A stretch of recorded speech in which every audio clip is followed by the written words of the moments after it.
Saudara-saudara umat beriman yang terkasih dalam Tuhan kita Yesus Kristus, tema renungan kita pada kesempatan ini, mengapa orang Katolik dapat berdoa dengan perantaraan Bunda Maria dan para kudus?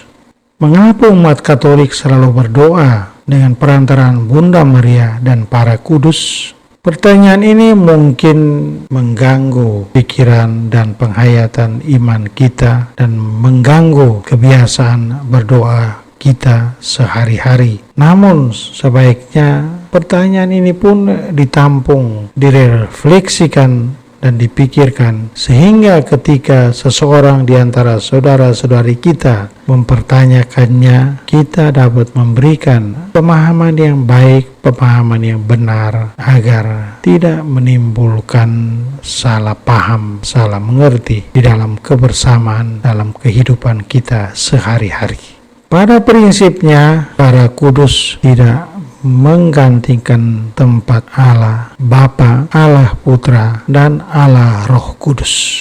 Doa kita dengan perantaraan Bunda Maria dan para kudus malah mengukuhkan iman kita kepada Allah Tritunggal Maha Kudus, Bapa, Putra, dan Roh Kudus.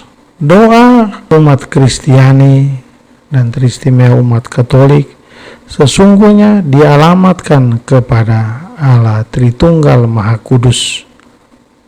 Kita dapat berdoa kepada Allah Bapa, kepada Allah Putra, dan kepada Allah Roh Kudus, karena ketiga-tiganya adalah satu Allah, namun tiga pribadi. Kita dapat berdoa secara langsung kepada Allah Bapa, sebagaimana Tuhan Yesus telah mengajarkan doa Bapa kami kepada para rasul, dan kemudian doa itu menjadi doa kita sehari-hari. Kita juga dapat berdoa kepada Tuhan Yesus atau kepada Allah Roh Kudus, sebab kedua pribadi Allah itu sehakikat dengan Allah Bapa. Doa yang ditujukan kepada Tuhan adalah bentuk penyembahan, atau dalam renungan-renungan yang lewat kita mendengar bahwa itu adalah latria. Sedangkan doa yang ditujukan kepada orang kudus dalam bentuk penghormatan atau dulia, yang kepada mereka kita mohonkan agar didoakan, atau kita mengajak mereka untuk berdoa bersama-sama dengan kita.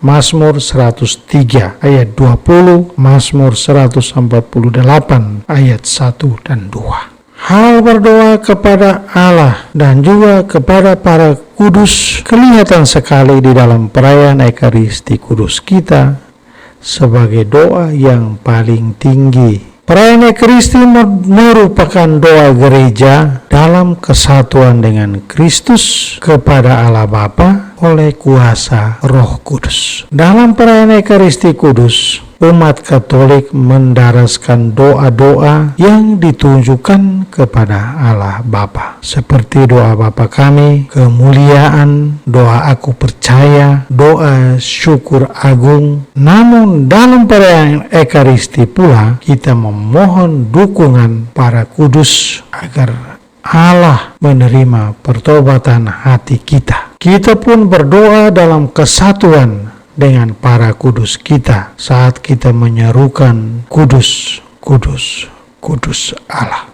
Maka memang benar doa orang Katolik memang ditujukan kepada Allah. Namun demikian doa-doa kita juga ada dalam kesatuan dengan doa-doa para kudus di surga yang tak henti-hentinya mempersembahkan doa kepada Allah. Kita baca dalam Wahyu bab 5 ayat 8 sampai 13. Mengingat begitu eratnya hubungan antara Allah dengan para kudus kita, Gereja Katolik menganjurkan kepada umatnya untuk memohon dukungan doa Bunda Maria dan dukungan doa para kudus, sebab mereka mendukung kepengantaran Kristus untuk membawa doa-doa kita ke hadapan Allah.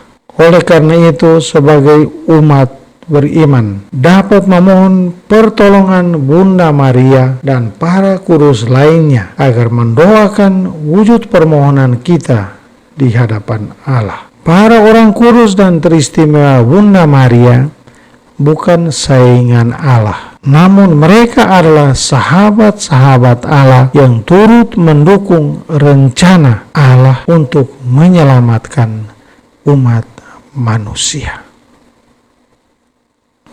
Salve.